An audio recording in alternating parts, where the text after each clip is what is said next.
여러분들 반갑습니다. 사랑합니다. 주의 이름으로 여러분들을 축복합니다. 오늘 절기상 종려주일이라 그럽니다. 왜 종려주일이라 그럽니까? 예수님께서 나귀를 타시고 예루살렘 성에 입성하시는데 거기 모였던 사람들이 종려나무 가지를 흔들면서 호산나 예수님을 찬양했어요. 그래서 오늘을 종려주일이라 그럽니다. 자, 그런데 예수님이 나귀를 타고 예루살렘 성에 들어가셨는데 결국은 예루살렘 성에 들어가셔서 예수님이 최종적으로 가시려고 하는 곳이 어딜까요? 십자가죠. 그죠? 십자가 지시기 위해서 십자가로 나가기 위하여 예루살렘 성에 입성하신 겁니다. 기독교를 상징하는 대표적인 상징물이다. 뭐 그게 우상이 되면 안 되겠죠. 그러나 상징물이라고 말할 수 있는 것이 십자가죠. 그래서 우리 교단, 교회도 예전에는 여기 십자가가 다 있었어요. 근데 어느 총회 때에 그 십자가가 잘못하면 우상이 될 것 같다. 그래서 강단에서 십자가 다 치우자. 그 십자가가 없어졌어요. 그런데도 십자가를 너무 사랑하는 사람들은 강단에서 십자가를 치우자 이랬는데도 십자가 붙이고 있는 교회들이 있어요. 십자가를 그만큼 뭐 한다는 겁니까? 사랑한다는 거죠. 십자가를 사랑한다는 거예요. 예수 믿는 사람들은 십자가 하면서 찬양도 하면서 십자가를 중요하게 여깁니다. 자, 그러면 이 십자가가 왜 우리에게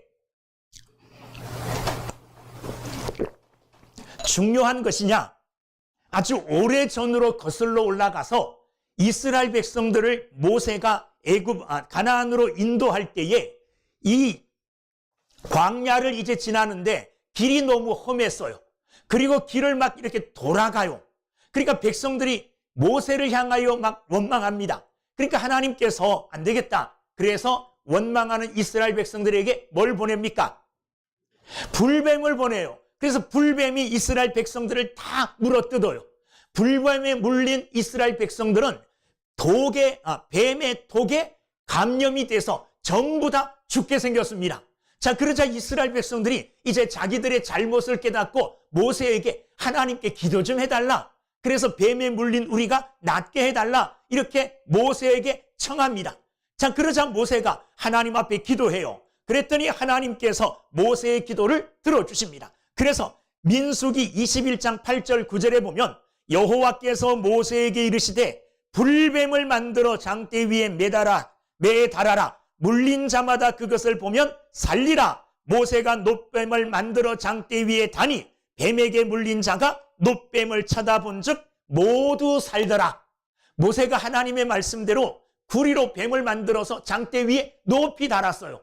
그리고 말하기를 누구든지 이 장대 위에 달린 놋뱀을 보기만 하면 낫는다. 여러분, 뱀에 물려 죽어가던 사람들이 놋뱀 바라보면 나을까요? 안 나을까요? 믿음 없이 말하면 안 낫죠? 세상적인 상식을 가지고 생각하면 아니 지금 뱀에 물려서 죽어가는데 저 구리로 만든 뱀 쳐다본다고 해서 나을 일이 없잖아요. 무슨 효과가 나타나겠어요? 뱀을 쳐다본다고 해서 그 뱀에서 무슨 효력이 나타나는 거 아니잖아요. 그러나 그 말씀을 누가 하셨어요? 하나님이 하셨잖아요. 하나님이 쳐다보면 낫는다. 이런 믿음을 가지고 하나님의 말씀을 믿는 믿음을 가지고 쳐다본 사람들은 나았을까요? 안 나았을까요? 나은 줄로 믿습니다.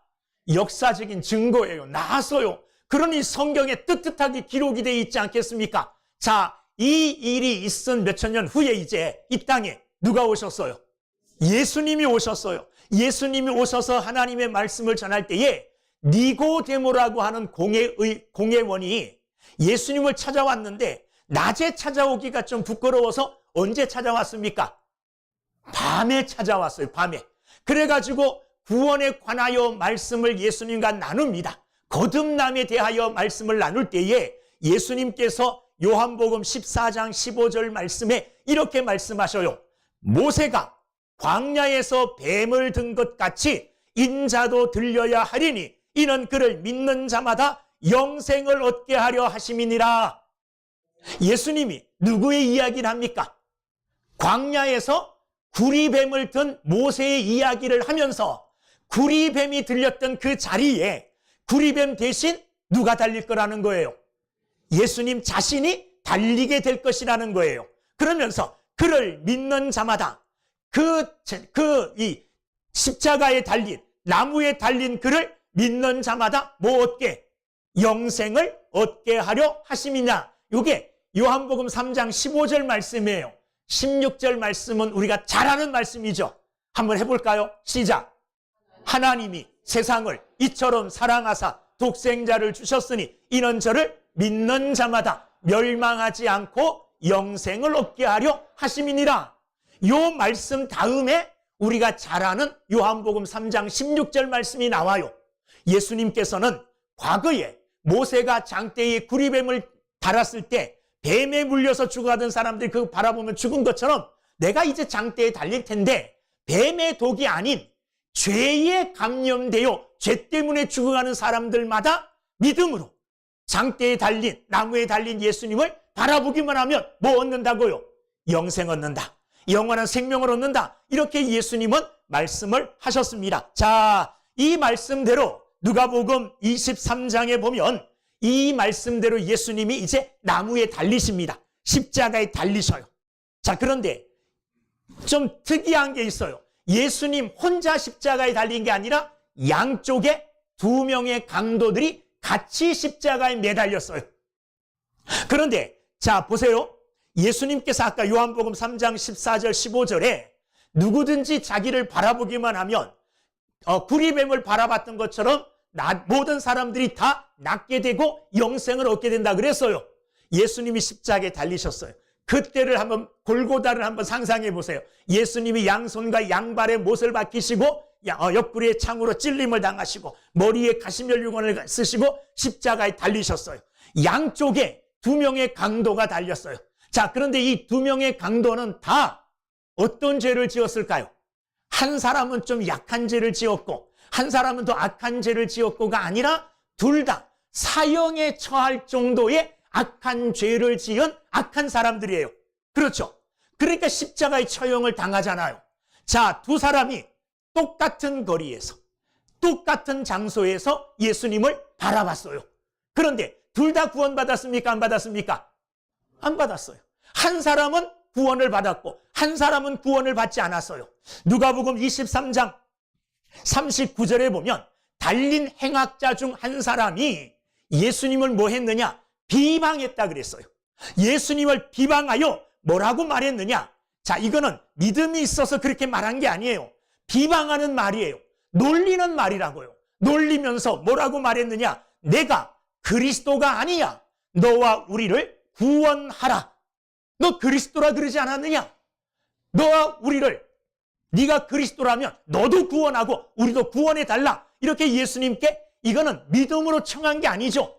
뭐 했다 그랬어요? 비방했다 그랬어요. 놀리는 거예요. 그렇게 예수님께 이야기했어요. 자, 그러자 이 말을 들은 다른 쪽에 있던 강도 하나가 뭐 했느냐? 그 사람을 막 꾸짖었습니다. 뭐라고 꾸짖었느냐? 너와 나는 사형에 합당한 죄를 지어서 이렇게 사형받는 것이 당연하지만 이 사람은 아무런 죄도 없다. 죄 없으신 이 사람이 죄 없이 십자가에 달린 것이다. 이렇게 말하는 겁니다. 그러면서 하나님을 두려워하는 마음으로 마지막으로 예수님께 이렇게 말해요. 예수여, 당신의 나라에 임하실 때에 나를 기억하소서. 마지막으로 이 사람은 예수님을 비방하고 예수님을 놀리는 마음이 아니죠. 간절한 마음으로 영혼의 구원을 위해서 예수님께 구한 거예요. 당신의 나라에 임하실 때에 나를 기억해 달라. 자, 예수님이 이 말씀을 듣고 뭐라고 말했습니까? 43절에 보면 내가 진실로 내게 이르노니 오늘 내가 나와 함께 낙원에 있으리라. 아멘. 십자가를 똑같이 바라봤지만 한 사람은 구원받았고 한 사람은 구원받지 못했어요. 이유가 어디 있을까요? 누가복음 23장에서도 여러 가지 이유를 찾을 수 있지만 이 사건이 있은 오랜 후에 사도 바울이 고린도 교회에 보내는 편지를 통해서 무슨 말씀을 하시느냐? 십자가의 도에 대하여 말해요. 자, 오늘 읽은 본문 말씀이에요. 한번 읽어봅시다. 시작. 십자가의 도가 멸망하는 자들에게는 미련한 것이요 구원을 받는 우리에게는 하나님의 능력이라. 십자가의 도, 같은 십자가의 도이지만 어떤 사람은 그것을 바라보면서도 멸망을 당했고 어떤 사람은 그거를 믿음으로 바라보아 구원을 얻었다는 말이에요. 십자가가 구원 얻는 자와 구원받지 못한 사람의 갈림길이 되었다는, 갈림판이 되었다는 말이에요. 십자가를 어떻게 바라보느냐에 따라서 어떤 사람은 구원받았고 어떤 사람은 구원받지를 못했다는 겁니다. 자, 그러면 어떤 사람이 십자가를 바라보면서 구원받지 못했느냐? 오늘 18절. 십자가의 도가, 십자가의 도라는 말은 다른 말로 말하면 어떤 말이냐 하면 십자가에 관한 하나님의 말씀이라고 할 수 있어요. 자, 십자가를 바라보면서 우리는 뭘 생각할 수 있느냐? 23절 말씀. 오늘 읽은 고린도전서 1장 23절에 보면 우리는 십자가에 못 박힌 그리스도를 전하니, 십자가에 못 박힌 그리스도를 전한다는 말이에요. 자, 십자가에 못 박히신 예수 그리스도에 관한 하나님의 말씀이 어떤 말씀이냐? 첫째는 예수님께서 십자가에 뭐 하셨어요? 죽으셨죠. 사실이잖아요. 십자가를 바라보면서 그거 알 수 있죠. 두 번째, 십자가에 죽으신 예수 그리스도는 누구세요? 하나님의 하나밖에 없는 독생자예요. 하나님의 아들이에요. 하나님의 아들이라는 말은 하나님이시라는 말이에요. 하나님의 아들이라는 말은 우리와 같지 않다는 말이에요. 우리는 태어날 때부터 죄인으로 태어나지만 하나님의 아들이라는 말은 태어나실 때부터 죄가 없으셨다는 말이에요. 우리는 태어날 때부터 죄로 태어나고 죄악 가운데 살아가지만 예수님은 하나님의 아들로 태어날 때도 죄 없이 태어나셨고 성장하실 때에도 죄를 짓지 않고 사셨다는 말이에요. 십자가에 돌아가신 예수님은 하나님의 아들이시다. 그 다음에 하나님의 아들이신 죄 없으신 그분은 나 대신 십자가에 죽으셨다는 말이에요. 십자가에 죽을 만한 죄를 범한 분이 아니라 죄가 없으심에도 불구하고 내가 지은 죄 때문에 십자가에 죽으셨다는 말이에요. 십자가가 또 우리에게 나타내 주시는 도는 뭐냐 하면 바로 그분을 내가 믿기만 하면 어떻게 돼요? 내 죄가 사함받고 하나님의 자녀가 되어 구원받게 된다는 것, 이게 십자가가 우리에게 전해주는 도예요. 십자가의 도. 그런데 이 십자가의 도를 어떻게 해요? 거기 18절. 십자가의 도가 멸망하는 자들에게는 미련한 것이요. 이 십자가의 구원의 말씀이 멸망에 가는 사람들에게는 미련하게 보인다는 말이에요. 왜 그들에게는 그 말씀이 미련하게 보일까요? 왜 미련하게 보일까요? 미련하게 보이는 이유는 이 땅을 살아가는 보통 사람들, 상식과 이 땅의 지식을 가지고 이 땅을 중심으로 살아가는 사람들은 이해할 수 없는, 받아들일 수 없는 거기 때문에 미련한 거예요. 인간이 아주 무지하면, 아주 무식하면 하나님이 말씀하시는 대로 그냥 아멘 하고 받을 건데, 인간이 나름대로 뭔가 안다 하는 거예요. 뭔가 알고 있는 척 하는 거예요. 그러니까 알고 있는 척 하는 그것이, 스스로 지혜롭다고 하는 그것이 하나님의 지혜를 감당을 못하는 거예요. 내 지혜의 분량이 요만큼이라면 하나님의 지혜는 어때요? 내 지혜를 초월하여 상상할 수 없는 큰 지혜거든요. 그러니까 내가 가지고 있는 지혜와 지식, 경험, 이것으로는 하나님의 지식을 이해할 수가 없으니까 하나님의 그 지식에 대하여, 십자가의 도에 대하여 뭐라고 말합니까? 미련하다, 이렇게 말하는 거예요. 제가 가끔 바둑에 대해서 이야기하죠. 저 바둑을 옛날에는 잘했는데 이제 안 놔본 지가 한 몇십 년이 됐어요. 그때는 꽤 잘 뒀어요. 그런데 바둑의 급수가 있잖아요. 바둑의 수준이 있어요. 어떤 사람은 뭐 처음 초보자가 있고 뭐 몇 급이 있고 몇 단이 있고 이렇잖아요. 아주 고수가 두는 바둑하고 하수가 두는 바둑은 차이가 있어요. 하수끼리 둘 때 고수가 옆에서 훈수를 하나 둬요. 야, 여기다 놔. 양쪽에 다 하수예요. 양쪽에 있는 하수들은 고수가 왜 거기에 놓으라 그러는지 몰라요. 그래서 하수가 고수를 바라보면서 뭐라 그럴까요? 야, 이 어리석게 왜 여기다 놔? 아니, 아무 소용도 없는 여기다가 왜 돌을 넣느냐고 하수들은 그 고수의 훈수를 뭐합니까? 받아들이지 않아요.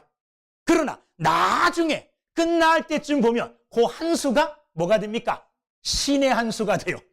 그 한 수가 승패를 가르는 수가 된다고요. 왜 못 알아봅니까?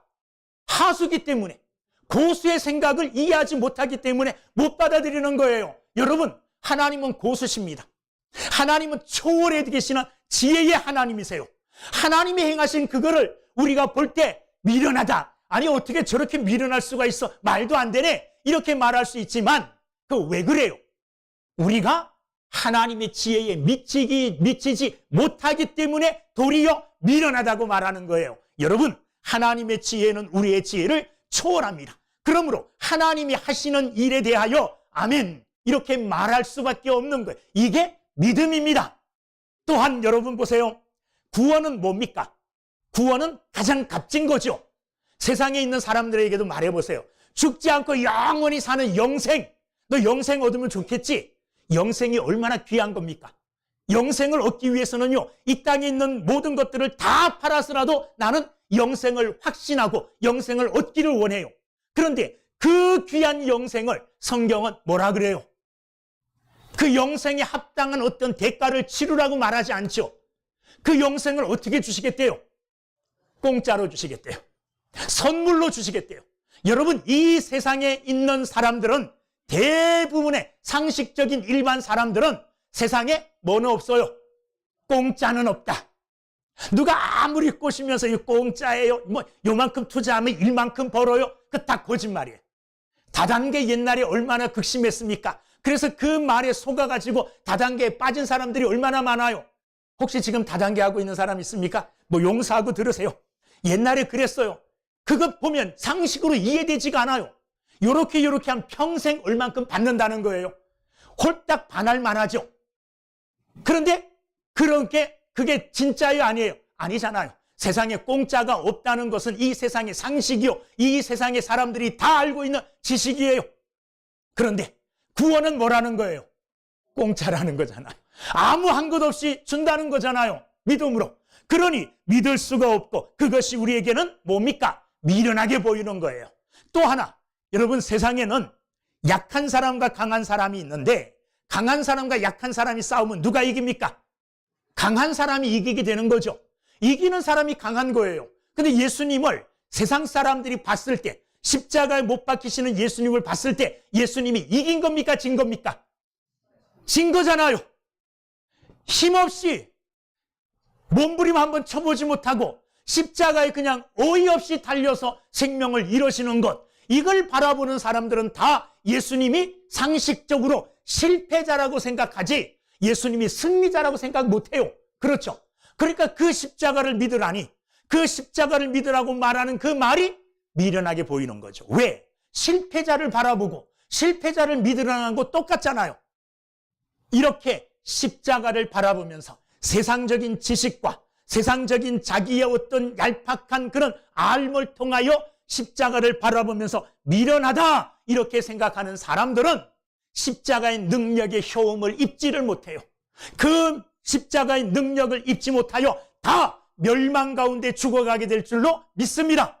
그러나 18절, 구원을 받는 우리는 십자가를 통하여 뭘 받아요? 구원을 받아요. 우리는 십자가를 바라볼 때 그거 십자가가 하나님의 능력으로 보이는 거예요. 할렐루야. 왜 하나님의 능력으로 보입니까? 우리가 할 수 없는 일을 하나님이 십자가를 통하여 하신 거예요. 우리가 할 수 없는 일이 뭡니까? 우리는 죄인이에요. 이 죄를 우리가 없이 할 수 없어요.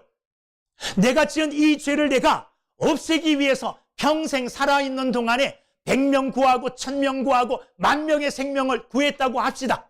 그만큼 구했으면 내가 지은 죄 정도는 하나님께서 어떻게 없애주실 만도 하잖아요. 그러나 아무리 그난 선한 일을 많이 해도 내가 지은 죄는 없어지지 않아요. 이 없이 할 수 없는 이 죄, 어떤 인간일지라도 어떤 수단과 방법을 다 동원할지라도 없앨 수 없는 이 죄를 하나님이 없애주셨어요. 어떻게 해요? 그냥 하나님의 입장에서 내가 하나님이니까 뭐 내 말대로 돼. 그냥 없어져. 이게 아니라 정당한 절차를 통해서 죄를 사해 주신 거예요. 그 절차가 뭡니까? 십자가예요. 하나님은 우리를 사랑하셔요. 그래서 우리가 죄로 말미암아 멸망당하는 것을 원치 않으셔요. 그러나 하나님은 또 공의의 하나님이세요. 죄를 지은 사람들은 반드시 뭐 해야 돼요? 죄값을 받아야 돼요. 죄값을 받아야 돼요. 우리가 죄값대로 치루어진다면 우리는 영원히 멸망하게 되는 것이 우리의 뭡니까? 우리의 인생 결과예요. 마지막 종국이 십자가, 아니, 멸망이에요. 죄로 말미암아. 그런데 하나님은 우리를 사랑하시면서 우리가 지은 죄에 대하여 대가를 치루어야 된다는 이 하나님의 공의도 만족시켜야 돼요. 인간의 지혜로는 어떻게 할 수 없는 이거를 하나님의 지혜로 이 둘을 만족시키셨어요. 그게 뭡니까? 하나님이신 예수님께서 아무 죄 없이 이 땅에 오셔서 인간의 몸을 입고 하나님의 능력으로 이 땅을 살아가면서 하나님의 요구, 율법의 요구에 만족시키는 거예요. 요구를. 그리고 공의를 이루신 거예요. 그리고 자신이 행한 그 모든 의로움과 그 모든 공의로움을 예수 그리스도를 믿는 자들에게 다 그냥 거저 덮어 씌워 주셨어요. 내가 예수를 믿는다는 것은 뭐냐? 내 죄, 내 모습을 예수님의 공의로움과 예수님의 행하신 그 의로움으로 다 덮어 씌운다는 말이에요. 그래서 하나님께서 우리를 보실 때 내가 진짜 내 스스로 의인이 된 게 아니라 하나님이 보실 때에 나를 보지 않고 누구를 보는 거예요? 내가 믿는 예수 그리스도를 보심으로 예수님이 행하신 그 일을 의로 여겨 우리를 뭐 하는 겁니까? 받아주시는 거예요. 이게 하나님의 지혜와 이런 하나님의 능력이 어디에 나타났어요? 십자가에 나타났어요. 그래서 십자가를 바라보면서 저 십자가는 내 죄를 용서해 주시기 위한 하나님의 지혜요, 나를 하나님의 자녀 삼아 주시기 위한 하나님의 능력입니다. 이런 믿음으로 바라보는 자들에게는 십자가를 통한 뭐의 선물이요? 구원의 선물이 이루어지게 될 줄로 믿습니다. 우리 모두는 십자가를 통하여 구원받은 하나님의 자녀들입니다. 이제 십자가는 미련한 것이 아니에요. 십자가는 하나님의 능력입니다. 할렐루야. 십자가는 하나님의 지혜입니다. 그 십자가를 통하여 구원의 확신을 가지고 믿음으로 살아가는 우리 모두가 되기를 주님의 이름으로 축원합니다.